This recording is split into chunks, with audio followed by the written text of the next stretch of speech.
Episode के starting में ये लोग फाइनली रनवा किंगडम पहुंच जाते हैं और रूडियस कहता है ठीक है अब मैं जाकर जीनियस से मिलूंगा, आप क्या करोगे। तो वो भी कहती है कि मैं भी वहीं पर आ रही। तो रूडियस कहता है क्या आपको भी मैजिक में इंटरेस्ट है। वो एलिनालिजे कहती है नहीं, लेकिन तुम्हारे जैसे लड़कों। रूडियस कहता है अच्छा ऐसी बात है क्या। और रूडियस बताता है कि जर्नी के दौरान उसे पता चला कि इसकी हरकतें ऐसे ही नहीं है, इसके ऊपर एक कर्ज लगा हुआ है, अगर वो ऐसा नहीं करेगी तब ये मर जाएगी। एंड ये लोग अंदर आ जाते हैं। तभी एक आदमी आकर कहता है आपसे मिलकर अच्छा लगा, मेरा नाम जीनियस है और मैं यहाँ पर एक टीचर हूँ। और रूडियस भी अपने आप को इंट्रोड्यूस कर देता है एंड ये भी, मेरा नाम रूडियस ग्रेरेट है, आपसे भी मिलकर मुझे बहुत अच्छा लगा। मेरा नाम एलिनालिस ड्रैगन रोड है और मैं रूडियस की पार्टी मेंबर हूँ। टीचर कहता है मुझे नहीं लगा था कि आप यहाँ पर इतनी जल्दी आ जाओगे। रूडियस कहता है हाँ क्योंकि मुझे किसी ने इंकरेज किया। तो टीचर कहता है आप ज़रूर रॉक्सी की बात कर रहे होगे। रूडियस सोचता है ऐसे मत बोलो ना समझ, मिस रॉक्सी बोलो। टीचर कहता है आप यहाँ पर आए हो तो आप ज़रूर यहाँ पर इनरोल करने के लिए ही आए होगे है ना। रूडियस कहता है यहाँ पर बहुत सारी चीज़ें हैं जो मुझे सीखनी है और पढ़ना है, इसलिए मुझे इसका यूज कर लेना चाहिए जब मैं यहाँ पर आया हूँ। और टीचर कहता है आप ऐसा सोच रहे हो ये तो बहुत अच्छी बात है, तो ऐसी बात है तो क्यों ना एक ट्रायल टेस्ट भी कर लिया जाए। रूडियस कहता है ट्रायल टेस्ट। बाहर आकर रूडियस कहता है यहाँ पर तो बहुत सारी बिल्डिंग्स हैं, क्या यहाँ पर इतने स्टूडेंट्स भी हैं। और टीचर बताता है कि रानोवा यूनिवर्सिटी ऑफ मैजिक तो दूसरे मैजिक स्कूलों से काफ़ी डिफरेंट है, यहाँ पर मैजिक के अलावा दूसरे भी क्लासेस चलते हैं। और रूडियस उस टीचर के कान के पास आकर कहता है कि आपके पास मेडिकल साइंस क्लास भी है जिससे हम मेंटल इलनेस को ठीक कर सकें। तो टीचर बताता है कि हमारे यहाँ मेडिकल क्लासेस तो नहीं है, लेकिन यहाँ पर काफ़ी हीलिंग और डिटॉक्सिफिकेशन मैजिक क्लासेस तो हैं ही, और कर्सेस को दूर करने के लिए भी क्लासेस हैं। क्या आपके बीच कोई बीमार आदमी है क्या। तो रूडियस कहता है हाँ कुछ ऐसा ही समझ लो। और टीचर कहता है तो आप यहाँ पर रिसर्च करने के लिए आए हो, मैं मान लेता हूँ, आप मुझसे क्या करवाना चाहते हो। तो टीचर कहता है मैंने सुना है कि आप बहुत ही बड़े मैजिशियन हो जो कि वॉइसलेस इनकेंटेशन भी कर सकता है, तो क्यों ना आप अपने स्किल्स को दिखाओ। असल में हमारे स्कूल में भी कोई ऐसा है जो कि वॉइसलेस इनकेंटेशन कर सकता है, एंड ऊपर से वो तो जीनियस का भी जीनियस है। और रूडियस इसके सामने आकर कहता है आपसे मिलकर मुझे बहुत अच्छा लगा, मेरा नाम है रूडियस ग्रेरेट, प्लीज़ आप मुझे ज़रूर से गाइड कीजिएगा अगर आपको मुझ में कोई कमी दिखाई देगी। और ये कहता है मेरा नाम फिर्ज है, आपसे भी मिलकर मुझे बहुत अच्छा लगा, ज़रूर। और टीचर कहता है कि इस टेस्ट के अंदर आपको वॉइसलेस इनकेंटेशन करना होगा, बस यही। और रूडियस कहता है ठीक है समझ गए। और रूडियस सोचता है अगर मैं यहाँ पर हार जाऊँ तो शायद मुझे ट्यूशन फीस को पे करना पड़ेगा, शायद ये लोग यही चाहते हैं, ये तो बिल्कुल सही नहीं है। और फिर जब अपने मैजिक का यूज करने जा ही रहा होता है तभी रूडियस उसको डिस्पेल कर देता है और वो अपने मैजिक का भी यूज करता है एंड वो तुरंत से हार जाता है। और वो पूछता है तुमने ऐसा कैसे कर लिया। और रूडियस बताता है ये तो डिस्टर्ब मैजिक है, क्या आपने इसके बारे में नहीं सुना है। और रूडियस सोचता है ये तो बहुत बुरा हुआ, क्या मैंने अपर क्लासमेट के इमेज को ख़राब कर दिया। और रूडियस आकर कहता है आपका बहुत बहुत शुक्रिया सेनपाई, आपने ऐसा इसीलिए किया ताकि मैं यहाँ पर साइन कर सकूँ, क्यों है ना। और वो उसे उठाने लगता है एंड कहता है ये तो बहुत ही सॉफ्ट है, क्या इसने कभी तलवार नहीं उठाया है। और रूडियस उसके कान में आकर कहता है एक दिन मैं आपकी ज़रूर भरपाई करूँगा सेनपाई। और रूडियस कहता है अब मैं स्कूल के डोर में रहने लगा हूँ और उन्होंने मुझे स्पेशल स्टूडेंट के रूल्स भी समझा दिए हैं। बेसिकली मुझे कोई फ़ीस नहीं भरनी होगी और मैं चाहूँ तो जब चाहूँ तब आ सकता हूँ और जा सकता हूँ, लेकिन मुझे होमरूम को महीने में कम से कम एक बार तो अटेंड करना ही पड़ेगा। और तभी एलिनालिजे उसके दरवाजे पर आकर कहती है क्या ये मुझे सूट कर रहा है। और रूडियस कहता है कि आप अपने स्कर्ट को थोड़ा सा ऊपर कर लोगे तो आप ज़्यादा लोगों को अट्रैक्ट कर पाओगे, एंड आप सॉक्स को थोड़ा ऊपर पहन सकते हो ठंडी नहीं लगने के लिए। और इससे वो खुश हो जाती है। इसके बाद स्टूडेंट काउंसिल प्रेसिडेंट की स्पीच का टाइम हो जाता है एंड ये तो प्रिंसेस आरियल का ही काम होता है और सभी उनकी बात कर रहे होते हैं एंड साथ में उनके बगल में साइलेंट फिश भी होता है और यहाँ पर ल्यूक भी होता है, वो भी बहुत पॉपुलर होता है। और एलिनालिजे रूडियस से कहती है ये तो वही बच्चा है ना जिसको तुमने रुलाया था। और रूडियस कहता है मैंने तो किसी को भी नहीं रुलाया था। और ल्यूक सबको शांत करता है और कहता है सब शांत हो जाओ, प्रिंसेस आरियल बोलने वाली हैं। रूडियस इसको देख के कहता है ये तो पॉल जैसा दिखाई दे रहा है। और आरियल कहती है मेरा नाम है आरियल एनेमोई आसुरा, मैं तो आसुरा किंगडम की सेकंड प्रिंसेस हूँ। मैं जानती हूँ कि आप लोग कई सारे दूसरी जगहों से आए हुए होंगे बस पढ़ाई करने के लिए, जिसके अंदर ह्यूमंस, डीमंस और बीस्टमैन भी हैं, और आप लोग कई सारे डिस्क्रिमिनेशन भी फेस करते होंगे, लेकिन ये तो आप। और रूडियस सोचता है जब आप ऐसे मीटिंग्स पर जाते हो तो लोग बोर हो जाते हैं एंड सुनते नहीं हैं, बट यहाँ पर तो सब ध्यान लगा कर सुन रहे हैं। तो इसी को हम करिश्मा कह सकते हैं।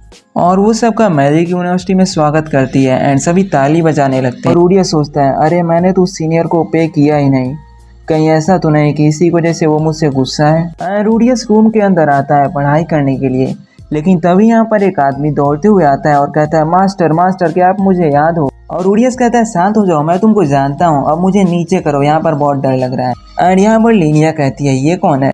तो जेनोवा उसको बताता है कि ये मेरे मास्टर हैं जिनके स्टोरीज मैंने तुमको बताए हुए हैं। और ये जेनोवा से कहती है इसे पास लाओ।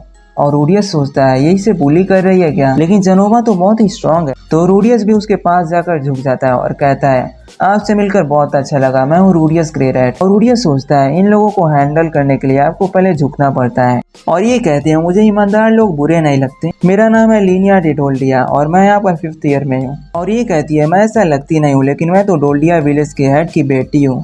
तो रूडियस सोचता है अच्छा ये डोल्डिया विलेज की है एंड ऊपर से गेस की डॉटर भी है। और वो सोचता है कि अरे हाँ उसने तो बताया था कि उसकी सबसे बड़ी बेटी कहीं ओवरसीज में पढ़ाई कर रही है, तो यहाँ की बात हो रही होगी शायद। और रूडियस इसका नाम ही पूछता है तो ये बता दिया प्रूसेना, लीनिया के जैसा ही। और रूडियस कहता है आपका नाम प्रूसेना है, आपसे मिलकर मुझे बहुत अच्छा लगा। और ये यहाँ पर आकर बैठ जाता है। तभी ये लड़का कहता है तुमने कहा कि तुम्हारा नाम रूडियस है, सही कहा ना। और रूडियस कहता है हाँ रूडियस ग्रे रैट, उम्मीद है कि आप मेरा ख्याल रखोगे सेनपाई। एंड ये कहता है मेरा नाम है क्लिफ ग्रिमोर जीनियस मेज, मैं तो अपने 2nd ईयर में हूँ, लेकिन मैंने काफ़ी सारे एलिमेंट्स को एडवांस लेवल तक मास्टर कर लिया है। हीलिंग, डिटॉक्सिफिकेशन, डिवाइन मैजिक भी एडवांस लेवल तक पहुँच गया है। मेरा बैरियर मैजिक तो अभी भी बिगिनर क्लास में है, लेकिन जल्द ही मिडिल क्लास में पहुँच जाएगा। रूडियस कहता है ये तो बहुत बड़ी बात है। और क्लिफ कहता है इतना मत बोलो, मैं जानता हूँ कि तुमने स्वॉर्ड्समैनशिप भी सीख लिया है, क्यों है ना। और रूडियस पूछता है तुम्हें कैसे पता। तो क्लिफ कहता है इसे एरिस ने बताया है। और रूडियस पूछता है क्या एरिस भी यहाँ पर स्टूडेंट है। तो वो कहता है नहीं ऐसा तो कतई नहीं हो सकता। और रूडियस भी सोचता है हाँ वो तो अभी स्कूल अटेंड नहीं कर रही होगी। तो रूडियस भी सोचता है हाँ वैसे भी एरिस तो अभी स्कूल अटेंड नहीं कर रही होगी। रूडियस उसे पूछता है क्या तुम एरिस से बाई चांस कहीं मिल गए थे, लेकिन वो तो जवाब नहीं देता है। और यहाँ पर जेनोवा आकर कहता है लास्ट टाइम इज साइलेंट, लेकिन वो तो कभी कभी आती है कभी नहीं आती है। और रूडियस पूछता है क्या वो यहाँ पर नहीं आई है। और वो बताता है कि वो तो अपने रूम में ही रिसर्च कर रही होगी। और रूडियस कहता है कि वो तो स्पेशल स्टूडेंट है तो वो तो बहुत ही अमेजिंग होगी। इसके बाद रूडियस लाइब्रेरी में आ जाता है और कहता है जैसा मैन गॉड ने कहा था कि इसको फिर से बड़ा करने के लिए मुझे फिटोआ रीजन के टेलीपोर्टेशन इंसिडेंट को रिसर्च करना पड़ेगा, लेकिन मेन प्रॉब्लम तो यहाँ पर यह है कि मैं कहाँ से शुरू करूँ इसे। एंड तभी ये तो फिर से मिल जाता है तो उसे माफ़ी मांग लेता है और कहता है मुझे माफ़ करना, मेरी बेवकूफ़ हरकतों की वजह से आपकी इमेज खराब हो गई है।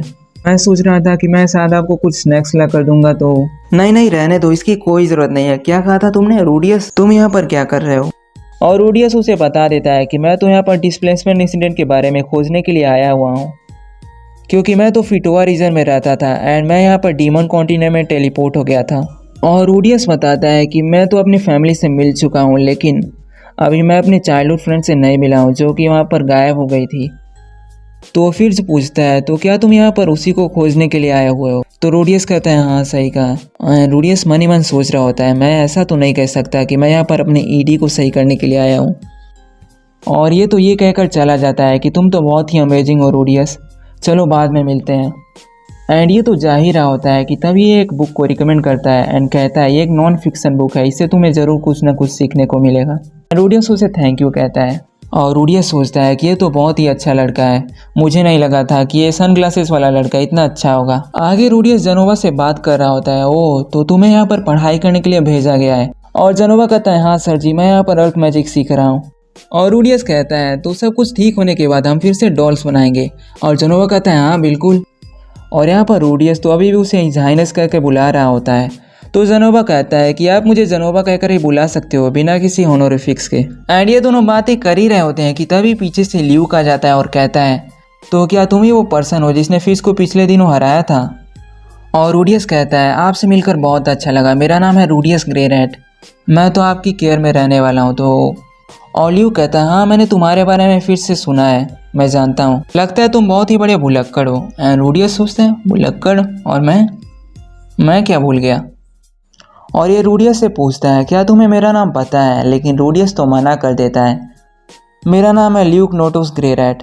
एंड रूडियस सोचता है ग्रेरैट, नोटस तो पॉल के हाउस होल्ड का नाम है ना, इसका मतलब ये मेरा कज़न हुआ है ना।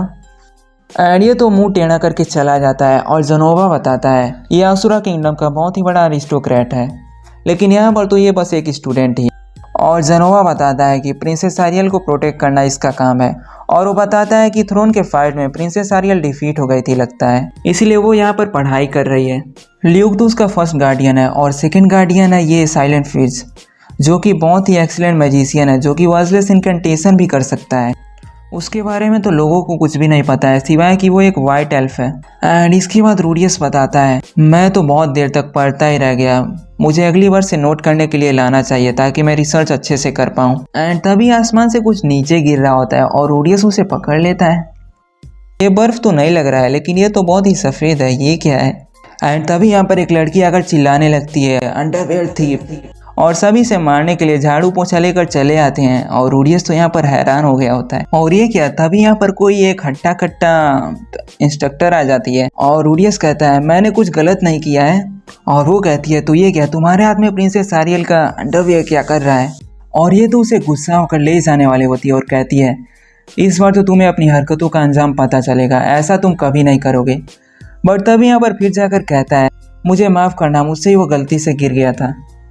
और फिर के इतना कहने के बाद भी ये लोग उसे छोड़ नहीं रहे होते हैं, तो वो कहता है अगर तुम सब इन्फर्मरी के दर्शन नहीं करना चाहते हो तो उसे अभी छोड़ दो। और ये उसे गुस्सा होकर छोड़ दे। इसके बाद वो उसे हील कर देती है एंड माफ़ी मांगती है अंडरवेयर गिराने के लिए। भले तुम उनको एडमायर करते हो, लेकिन तुम्हारे पास तो इतनी भी शर्म नहीं है कि तुम ये सब इस टाइम पर कर रहे हो। और रूडियस उसका बहुत ही शुक्रिया अदा करता है और कहता है अगर आप नहीं आते तो पता नहीं मेरा क्या होता।